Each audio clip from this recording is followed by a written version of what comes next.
বিসমিল্লাহির রহমানির রহিম। কেমন আছেন ভাই? বেলা দিন পরে উসিনু ফের তোমার থে আমার দুলু ভাই একটা নতুন একটা পথ দেখাচ্ছে। আমাদের তিস্তা নদী বাঁচাবার জন্য তিনি আজকে 5টা জেলাকে একত্রিত করে এই তিস্তা নদীর অববাহিকায় আমরা যারা বাস করি তাদেরকে তিনি আজকে জাগিয়ে তুলেছেন। স্লোগান দিয়েছেন কিসের? জাগো বাহে কুন্ঠে সবাই, দুলু ভাই ডাক দিছে আইসো আমরা তিস্তা বাঁচাই। ঠিক না? এই যে আন্দোলন শুরু হলো, এই আন্দোলন আমরা শেষ পর্যন্ত নিয়ে যাব। মৌলানা আব্দুল হামিদ খান ভাসানী মুসলিম জননেতা তিনি একদিন ফারাক্কা মার্চ করেছিলেন গঙ্গার পানির ন্যায্য হিস্যার জন্য। আর আজকে আমাদের দুলু ভাই সেই একইভাবে দাঁড়িয়ে গোটা তিস্তার 11টা পয়েন্টে হাজার হাজার মানুষকে জড়ো করে তিনি আজকে এই ডাক দিয়েছেন, জাগো বাহে তিস্তা বাঁচাই। বন্ধুগণ, এটা শুধু স্লোগান নয়, এটা আপনাদের এই তিস্তার পারের মানুষের যে বাঁচার যে তাগিদ, বাঁচার জন্য যে আহাজারি, তারই আওয়াজ আজকে বেরিয়ে আসছে। কিছুক্ষণ আগে আমার বক্কর ভাই, আমার আরেক ভাই এখানে যে বক্তব্য দিলেন, যে কথা শোনালেন, কি করুণ অবস্থা তাদের। আজকে একদিকে যখন তারা সব বাঁধ ছেড়ে দেয়, গেট খুলে দেয়, তখন সে পানির তোরে আমাদের ঘর বাড়ি গ্রাম ধানের ক্ষেত সব ভেসে যায়, তাই না? আবার যখন বন্ধ করে দেয় তখন আমার সমস্ত এলাকা খরায় শুকিয়ে খটখট হয়ে যায়। তিস্তা পারের মানুষের দুঃখ আর যায় না। আমাদের না বেবি নাজনীন কিছুক্ষণ একটা গান গেয়েছে যে আমাদের সেই তিস্তা পারের সেই মেয়ের গলায় যে কান্না, সে কান্না আজকে সমগ্র বাংলাদেশের। বন্ধুগণ, আজ থেকে বহুদিন আগে থেকে এই তিস্তা পানির ন্যায্য হিস্যার জন্য আমরা কথা বলছি। পাকিস্তান আমলে পাকিস্তানিরা বলেছে, বাংলাদেশ হওয়ার পরে আমরা বলেছি। আওয়ামী লীগের সরকার আসলো, প্রথম দিকে সবাই ভাবলো যে ভারতের বন্ধু আওয়ামী লীগ, সুতরাং তিস্তার পানি বোধহয় এবার পাই যাবে। ঠিক না? লবডঙ্ক 15 বছরে বাংলাদেশ থেকে বেঁচে দিছে, তিস্তার 1 ফোঁটা পানি আনতে পারে নাই।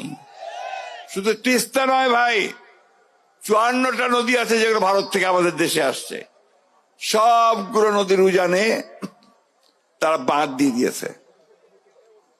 বাঁধ দিয়ে তুলে নিয়ে যায়, পানি তুলে নিয়ে যায়, বিদ্যুৎ উৎপাদন করে, আর আমাদের দেশের মানুষ এখানে ধান ফলাতে পারে না, ফসল ফলাতে পারে না। তারা তাদের জীবন জীবিকা থেকে সম্পূর্ণ বঞ্চিত হয়। আমাদের জেলে যারা মাছ ধরেন তারা মাছ ধরতে পারেন না। প্রত্যেকটা মানুষকে আজকে সেই কষ্টের মধ্যে পড়তে হয়েছে। ঠিক একই সময়ে, এই সময়ে দুলু ভাই যে ডাক দিয়েছেন, সেটা আমাদের অন্তরের সকলের ডাক, তাই না? আমরা লড়াই করেছি 15 বছর সেই ফ্যাসিবাদী হাসিনা সরকারের বিরুদ্ধে, তাই না? আমাদের ছেলেরা লড়াই করেছে 34 দিনের সকলের লড়াইয়ের মাধ্যমে যে পালিয়েছে। এখন কোথায়? ওই ভারতে, তাই না? একদিকে পানি দেয় না, অন্যদিকে আবার আমাদের যে শত্রু তাকে দিল্লিতে খুব রাজার হালে বসায় রাখছে। আর ওইখান থেকে আবার সে বিভিন্ন রকম হুকুম জারি করে আওয়ামী লীগারদেরকে। ঠিক না? আওয়ামী লীগ আছে নাকি? আরো পালাইছেন, আমার সাথে সাথে সব পালাইছে। তো বন্ধুগণ, আজকের এই সংগ্রাম আমাদের বাঁচা মারার সংগ্রাম, এই এলাকার মানুষের। এই সংগ্রামকে আমরা কখনো বন্ধ হতে দেব না।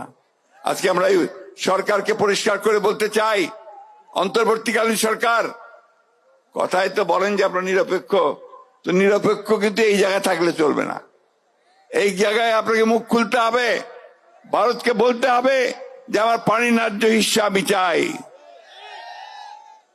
আর আপনি যেহেতু অন্তর্বর্তীকালীন সরকার, খুব তাড়াতাড়ি নির্বাচনটা দিয়ে জনগণের সরকারের হাতে ক্ষমতা দেন। ভারতকে পরিষ্কার করে বলতে চাই, আগেও বলেছি এখনো বলছি, বাংলাদেশের মানুষের সঙ্গে যে বন্ধুত্ব করতে চান তার আগে তিস্তার পানি দেন, সীমান্তে গুলি করে হত্যা বন্ধ করেন, আর আমাদের সঙ্গে বড় দাদা মতন যে আচরণ সেটা বন্ধ করেন। আমরা আমাদের পায়ের উপরে দাঁড়াতে চাই, আমরা আমাদের হিসাব বুঝে নিতে চাই, আমরা অবশ্যই ভারতকে একটা বন্ধু ভাবে দেখতে চাই, কিন্তু সেই বন্ধুত্ব হবে সম্মানের সঙ্গে, আমার যে পাওনা সে পাওনা বুঝে দেওয়ার সঙ্গে। তাই বন্ধুগণ, বক্তব্য দীর্ঘ করবো না। আমি আমাদের আসাদুল আব্দুল সাহেবকে আমার অন্তরের অন্তঃস্থল থেকে ধন্যবাদ এবং কৃতজ্ঞতা জানাচ্ছি যে আজকে তিনি যে আন্দোলনের সূচনা করলেন, সেই আন্দোলন সারা বাংলাদেশকে শুধু নয় সারা বিশ্বকে নাড়িয়ে দিয়েছে। বন্ধুগণ, আজকে আপনাদের এখানে অনেক আন্তর্জাতিক নিউজ এজেন্সি থেকে খবর সংগ্রহ করার জন্য এসেছে। কেন? যে আজকে দুলু আন্দোলন শুরু করেছে, যে আন্দোলন হচ্ছে বাংলাদেশের মানুষের বেঁচে থাকার আন্দোলন। আমরা অবশ্যই দুলুকে আমাদের সকলের পক্ষ থেকে একটা অভিবাদন, একটা স্যালুট জানাই। আমি বক্তব্য বাড়াবো না, শুধু একটা কথা বলেই শেষ করতে চাই, লড়াই না করলে কিছু পাওয়া যায় না। সেই লড়াই করেই আমরা তিস্তার পানি আনবো, আমাদের অধিকারগুলো আদায় করে নেব। আজকে সেইভাবে আসুন আমরা সবাই এক হই। আগামীকাল এখানে আমাদের দলের ভারপ্রাপ্ত চেয়ারম্যান তারেক রহমান সাহেব আপনাদের সামনে বক্তব্য রাখবেন। এটা আমাদের জন্য অনেক আনন্দের কথা। আজকে এই জনাব তারেক রহমান সাহেব আমাদেরকে নেতৃত্ব দিচ্ছেন, এই ফ্যাসিস্ট হাসিনা সরকারের বিরুদ্ধে তিনি আমাদেরকে নেতৃত্ব দিয়েছেন এবং সেই কারণে আমরা জয়যুক্ত হতে সক্ষম হয়েছি। আজকে তিনি গোটা বাংলাদেশের মানুষকে ঐক্যবদ্ধ করছেন যে একটা গণতান্ত্রিক ব্যবস্থার জন্য। আমরাও সেই একই কথা সরাসরি বলতে চাই যে আমরা 1971 সালে যে স্বাধীনতা যুদ্ধ করেছিলাম, পাকিস্তান সেনাবাহিনীর বিরুদ্ধে যুদ্ধ করেছিলাম, সেই যুদ্ধের মূল লক্ষ্যটাই ছিল একটা গণতান্ত্রিক ব্যবস্থা আমরা চাই। কয়েন ভাই কতবার ভোট দিবা পারেন নাই, পারিছিলেন ভোট দিবার? তো আমরা তো ওইটাই চাই, আমরা আমাদের ভোট দিয়ে আমাদের জনপ্রতিনিধি নির্বাচিত করতে চাই, যারা আমাদের কথা পার্লামেন্টে বলবে, সংসদে বলবে, সব জায়গায় বলবে, তাই না? সেই ভোটটা আমরা চাই। ওরা অনেক সময় বলে যে আমরা নাকি ভোট করতেছি। ভোট করার কারণ একটাই, যে ভোট না হলে আমার নেতা নির্বাচিত হবে কোত্থেকে, আমার কথাটা বলবে কে? আমার তো প্রতিনিধি চাই, তাই না? সেই জন্যই আমরা নির্বাচনের কথা বলতেছি। আর নির্বাচন দিলে দেশটাতে যে অশান্তি সৃষ্টি হয়েছে সে অশান্তি হবে না, শান্তি আসবে, একটা স্থিতিশীলতা আসবে। তাই বক্তব্য বাড়াবো না বন্ধুগণ। আমি আজকে গতকাল ঠাকুরগাঁতে এসেছি, আজকে সকালে কিন্তু রওনা হয়েছি, এসে বসে আছি আর অভিভূত হয়েছি তিস্তার পাড়ের হাজার হাজার মানুষ আজকে নিজেরা পুটলিতে চাল বেঁধে ডাল বেঁধে চলে এসেছে, তাই না? সব একা একা চলে এসেছে, এখানে কাউকে কিছু বলতে হয় নাই, তার নিজের দাবির জন্য দুলু ভাইয়ের ডাক শুনে আজকে সবাই এসেছে। তাই বন্ধুগণ, আমার কথা শেষ, শুধু এইটা বলতে চাই যে এখন নতুন লড়াই শুরু। সেই লড়াই হচ্ছে আমাদের বাঁচা মরার লড়াই, আমাদের স্বাধীনতার লড়াই, আমাদের গণতন্ত্রের লড়াই। আসুন আজকে আবার সেই ঐক্যবদ্ধ হয়ে আবার আমরা সেই ডাক দেই, জাগো বাহে তিস্তা বাঁচাও। আসসালামু আলাইকুম।